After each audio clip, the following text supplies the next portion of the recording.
Gracias. Gracias, señor presidente. Buenos días. Bueno, pues bien, como se ha dicho ya, a lo largo de las últimas semanas se ha traído en diversas ocasiones asuntos que afectan a la juventud asturiana, más especialmente tema de empleo juvenil y emancipación juvenil.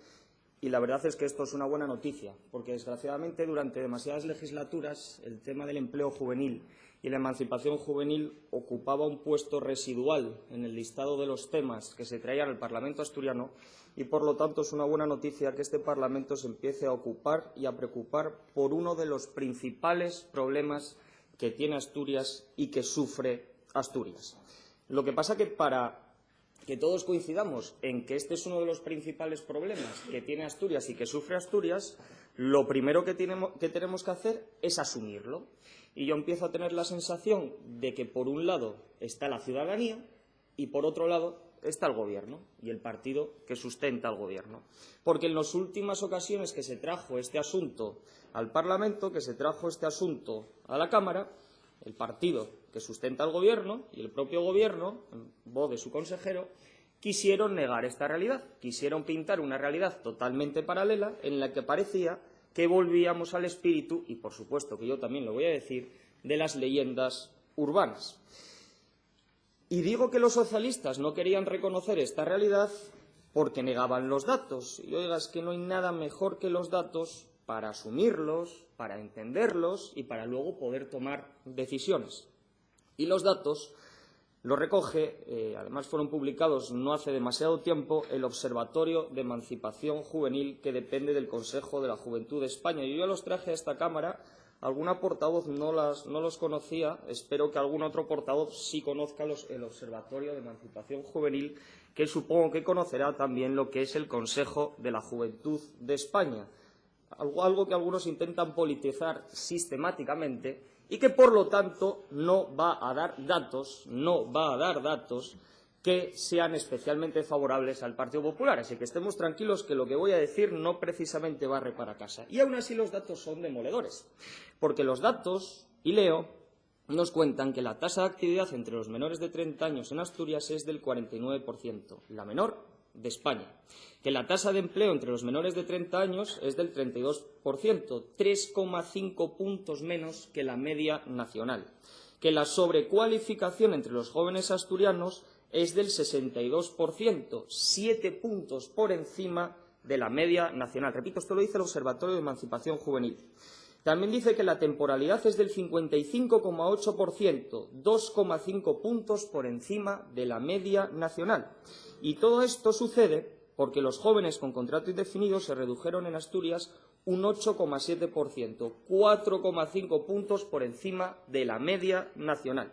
Y al final, ¿en qué se traduce todo esto? En que los jóvenes huyen de Asturias, en que los jóvenes se van de Asturias. ¿Y por qué afirmo esto? ¿Y por qué afirmamos esto muchos partidos políticos y muchos jóvenes asturianos? Pues volvemos a los datos del Observatorio de Emancipación Juvenil, que depende del Consejo de la Juventud de España. Y este nos dice que los jóvenes entre 15 y 29 años suponen un 12% del total de la población asturiana, la peor región de España. Y hace 20 años, por ciento, suponían un 21%. En cuanto al saldo migratorio, y este dato creo que es especialmente importante, con el exterior de jóvenes entre 16 y 34 años, Asturias perdió 192 personas y España ganó 10.500. Y otro dato que me parece letal. En el primer semestre del 2015, mientras los nacionales retornados del extranjero a Asturias crecieron un 0,68%, en España creció un 15,5%.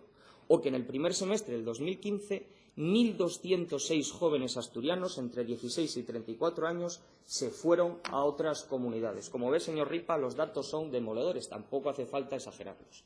Quizá ahora entiendan por qué somos muchos los que alertamos sobre la grave situación de la juventud asturiana y los que decimos, y lo repito, que es catastrófica. ¿Y por qué es catastrófica? Pues evidentemente por el tipo de políticas que se han llevado en esta región. Por lo tanto, nos parece muy pertinente el contenido de la moción que presentaba el grupo proponente, que lógicamente vamos a apoyar, Y nos parece especialmente pertinente el segundo punto porque también da respuesta a otro dato que deja muy mal lugar a Asturias, y es que la tasa de actividad entre jóvenes con estudios superiores es del 73%, 9,5 puntos menos que la media nacional. Por lo tanto, con todo esto, todo tipo de medidas que vengan en este sentido a esta Cámara para hacer que el Gobierno haga algo, en especial para los jóvenes, bienvenidos sean. Y desde el Partido Popular siempre hemos defendido tanto la necesidad de un plan de retorno para jóvenes como exenciones y bonificaciones fiscales y ayudas fiscales a las empresas que faciliten las cosas para contratar a jóvenes. Pero tampoco nos engañemos. Para que los jóvenes no se marchen de Asturias y los jóvenes quieran volver a Asturias, el cambio tendría que ser muchísimo más profundo. Deberíamos superar el infierno fiscal en el que vivimos, deberíamos reducir el macroentramado de empresas públicas que asfixian económicamente el posible crecimiento económico de la región, deberíamos apostar por políticas de conciliación de la vida laboral y familiar y deberíamos tener una gestión mucho más brillante. En conclusión, señorías, para que los jóvenes no huyan de Asturias y les sea atractivo quedarse aquí, deberíamos cambiar de gobierno. Gracias.